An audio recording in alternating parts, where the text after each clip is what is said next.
فرض الحزم التعادلي 2-2 على مضيفه الاتحادي اليوم الخميس ضمن منافسات الجولة 11 من دوري روشن السعودي لكرة القدم.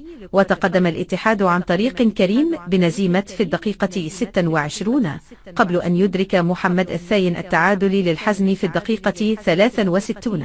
وفي الدقيقة 81 سجل حسني كادش الهدف الثاني للاتحاد، لكن الحزم نجح في إدراك التعادل مجددا بعد ذلك ب5 دقائق عن طريق فايز سليماني، ورفع الاتحاد رصيده إلى 21 نقطة في المركز الخامس، فيما رفع الحزم رصيده إلى 7 نقاط في المركز السابع عشر قبل الأخير.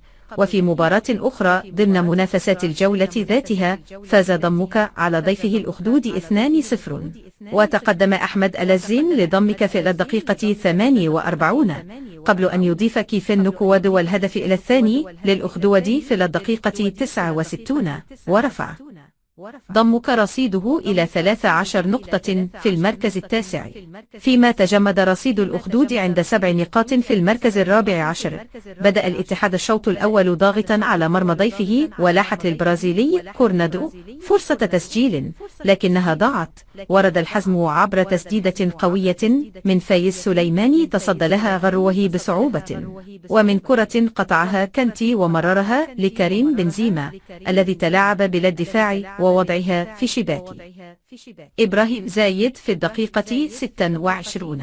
وحاول الحزم العودة عبر تسديدة سليماني مجددا، لكن كرته اعتلت العارضة ليطلق بعدها الحكم نهاية الشوط الأول بتقدم اتحادي بهدف نظيف.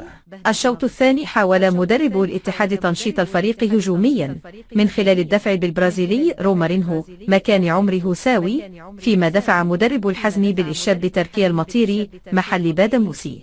ومن هجمة مرتدة اخترق هارون كامارا منطقة جزاء الحزم وسدد كرة أمسكها الحارس إبراهيم زايد، ونجح الحزم من خطف التعادل بعد كرة عرضية لعبها إبراهيم قشيش للمهاجم محمد فؤاد الذي وضعها في الشباك كهدف تعادل مع للدقيقة 63. تحرك بعدها مدرب الاتحاد فدفع بلا الثنائي.